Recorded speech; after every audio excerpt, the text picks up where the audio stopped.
They weren't prepared to write the story, and yet remarkably, they all wrote it in pretty much the same way, with this grand mythic narrative, and I think that's really remarkable.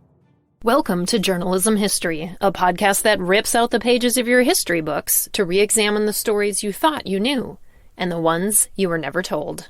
I'm Terry Finneman, and I research media coverage of women in politics. And I'm Nick Hirschon, and I research the history of New York sports. And I'm Ken Ward, and I research the journalism history of the Great Plains and Rocky Mountains. And together, we are professional media historians guiding you through our own drafts of history.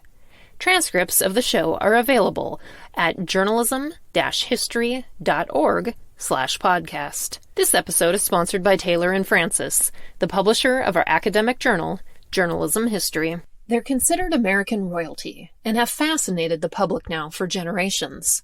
The Kennedys not only symbolize American politics, but also are ingrained into culture and memory. 60 years ago this month, the assassination of John Kennedy in Dallas plunged the entire nation into mourning.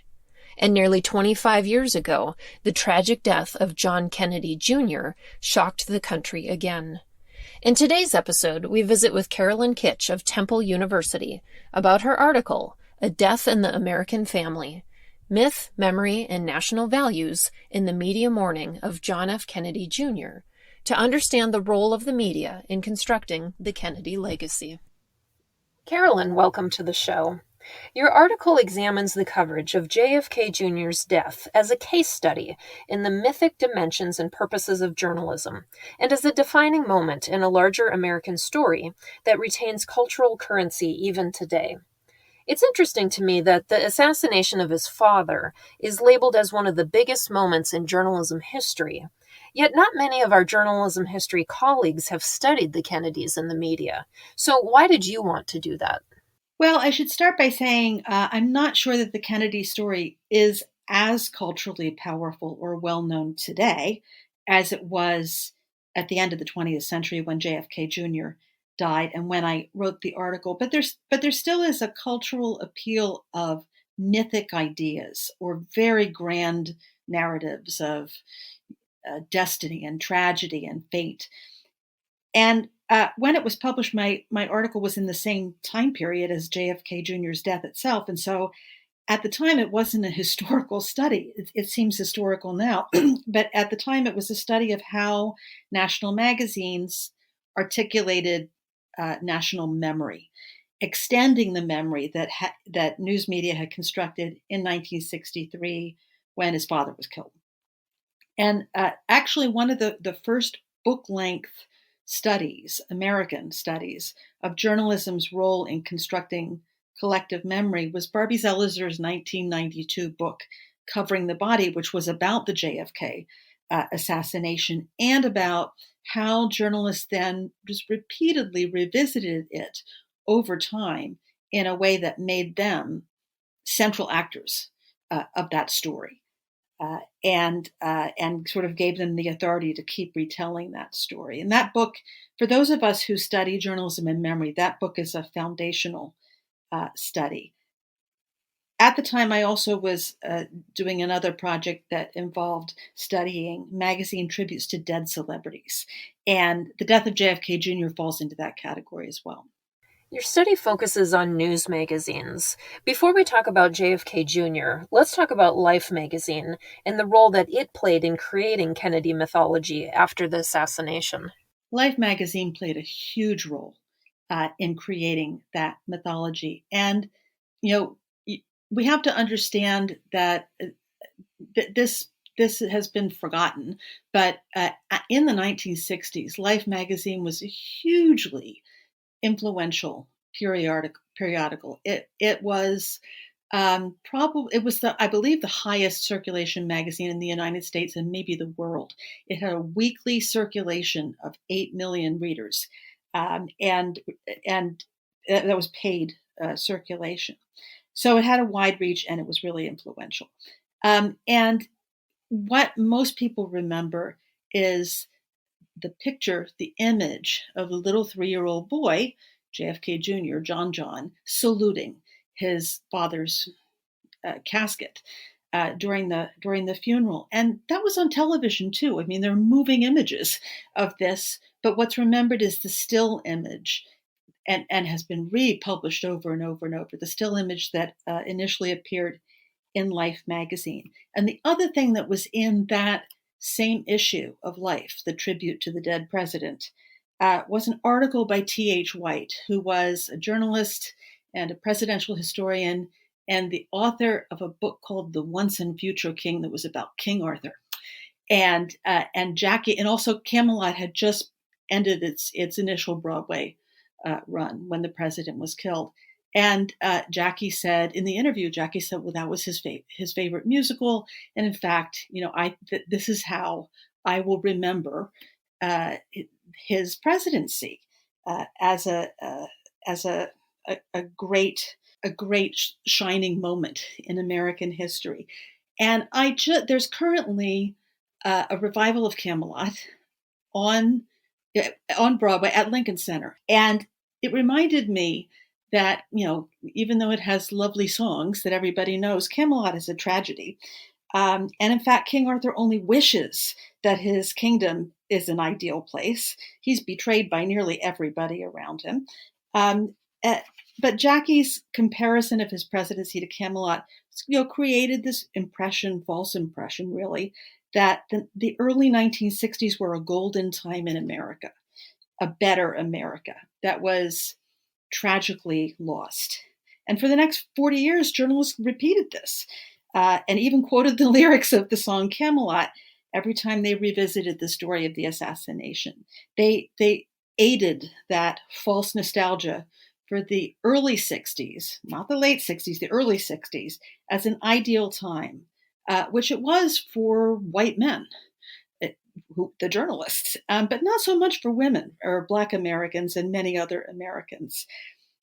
In a way, the Kennedy mythology created a foundation, even though Kennedy was a Democrat, created a foundation for a lasting idea that America used to be great in the middle of the 20th century, and then its greatness was lost, and we need to get it back. And and as we know, that has become a really toxic narrative 6 decades after President Kennedy's assassination. Yeah, let's talk about mythology a little bit more. It would be helpful to define it, which I know you do in your article. So what exactly are myths, and why do you think they're important to study in the context of journalism itself, creating and conveying myths to the public?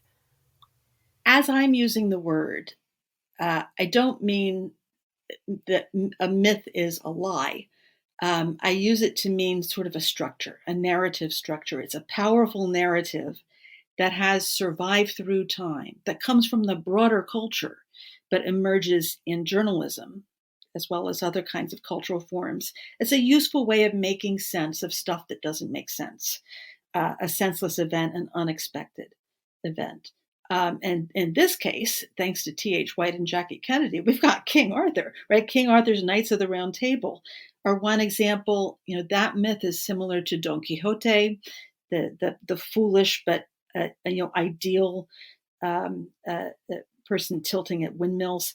Some myths come from fairy tales that about danger in the world and who gets rewarded for what kinds of behavior. And there also are mythic characters that survive in lots, like the Good Mother. Journalism scholar Jack Luley published a book called Daily News Eternal Stories that explained this and explored it with examples from news.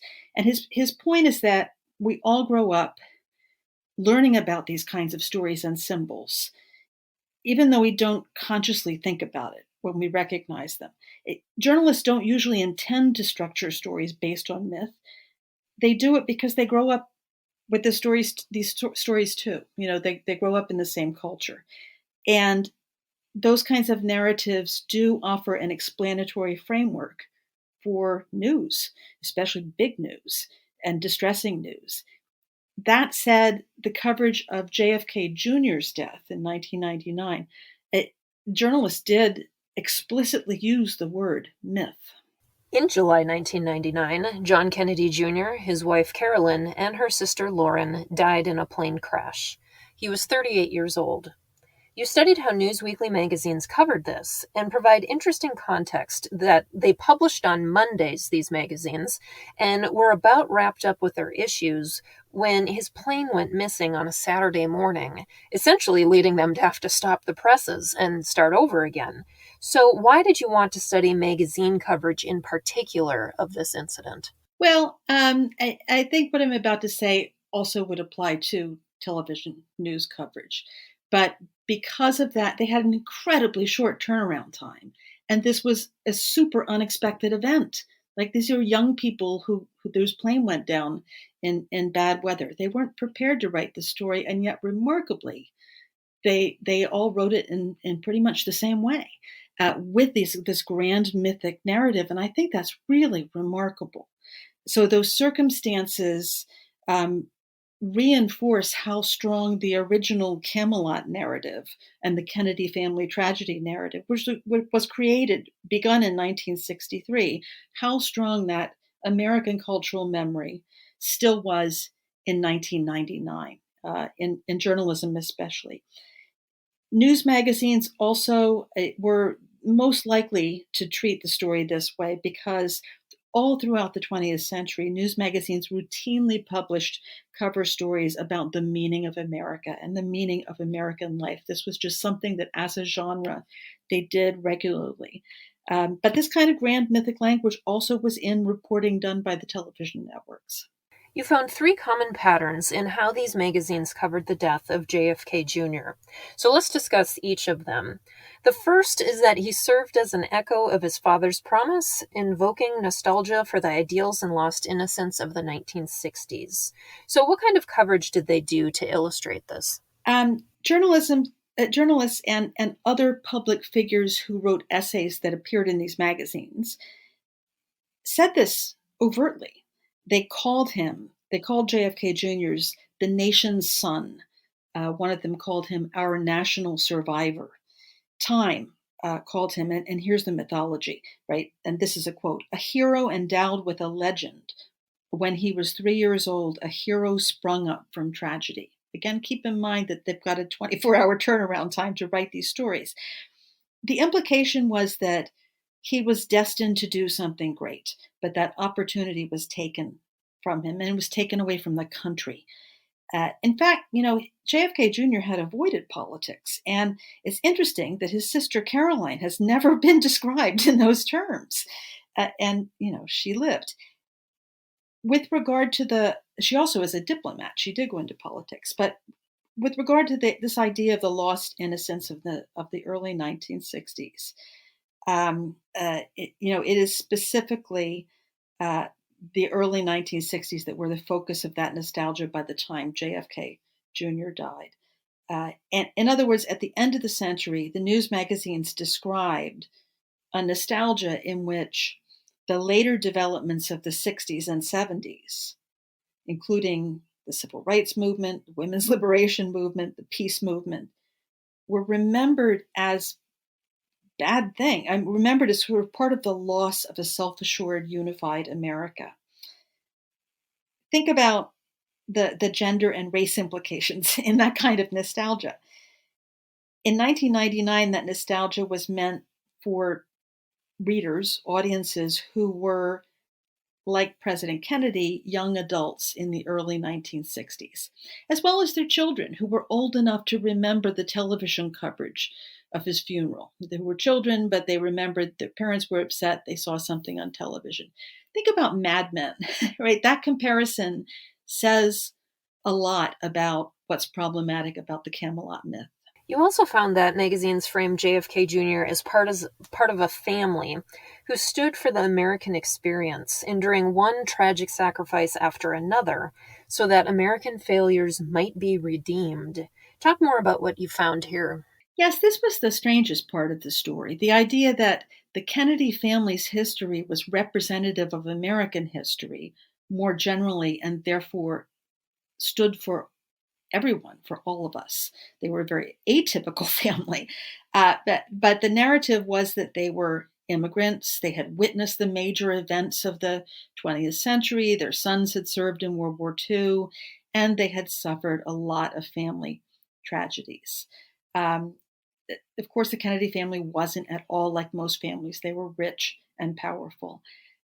I think the fact that JFK Jr. died in 1999, at the very end of the century, fueled this particular storyline because at the same time, the news magazines were invested in publishing a series of special issues and books that were century summaries. And so he died at exactly the moment when they were also reflecting on what the century meant. And so that was woven into the coverage also.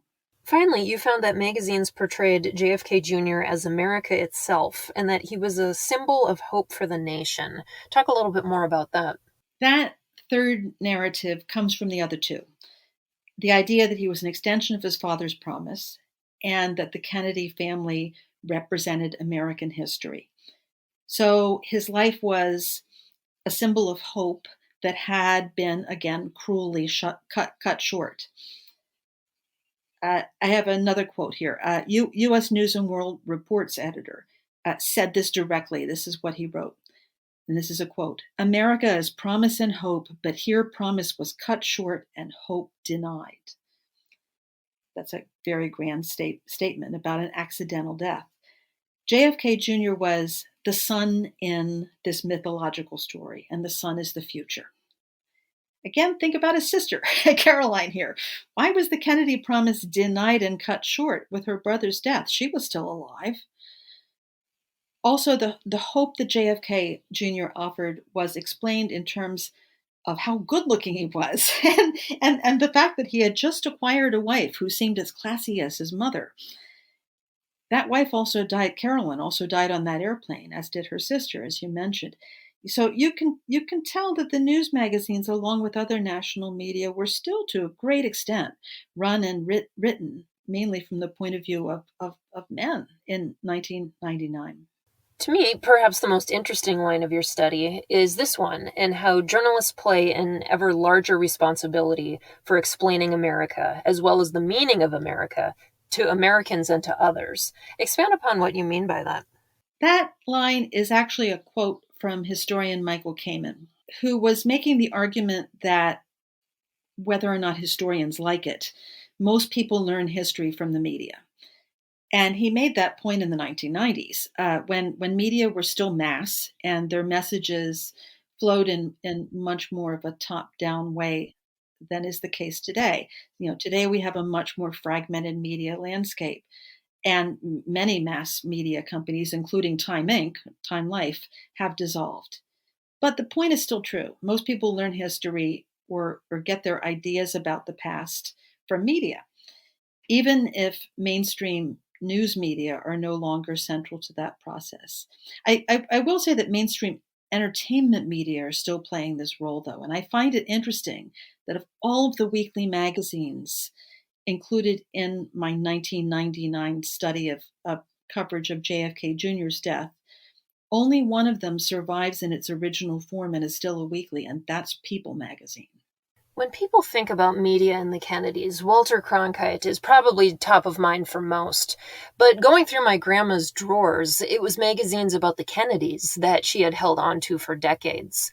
So why do you think that was? Or put another way, discuss the important role of magazines in journalism history. Well, let me answer that question first by continuing with the issue of gender. It's interesting that your grandmother saved those issues. So did my mother. And, for many reasons, magazines, including their direct address to readers and their physical durability, at least in the 20th century, magazines become memory objects, especially when there are national tragedies or celebrations, and people save them. And most of that saving, the caretaking of media memory, is done by women. That phenomenon is an irony of the very masculine story that was told about the deaths of both JFK and JFK Jr., and about what kind of America was lost in the early 1960s. More generally, and especially in the 20th century, national magazines did a lot of editorial memory making and regularly offered as I said earlier, explanatory articles about American life and the American character.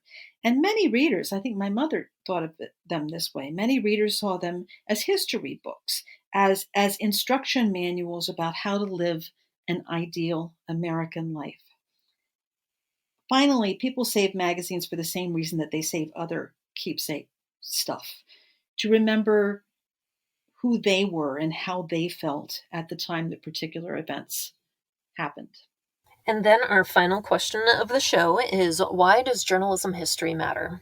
Journalism history matters because throughout time, journalists have constructed narratives that define who and what were important in any given era, and therefore what stories should survive into the future.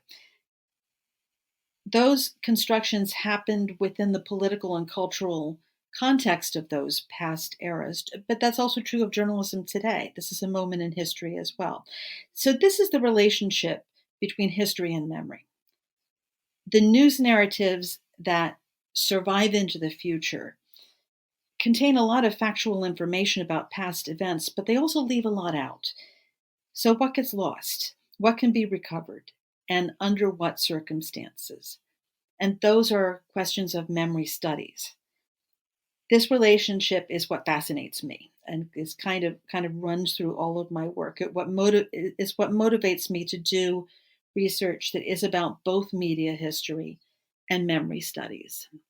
All right. Well, this was an excellent show. Thank you so much for joining us today. Thank you for having me. Thanks for tuning in, and be sure to subscribe to our podcast. You can also follow us on Twitter at JHistoryJournal. Until next time, I'm your host, Terry Finneman, signing off with the words of Edward R. Murrow. Good night, and good luck.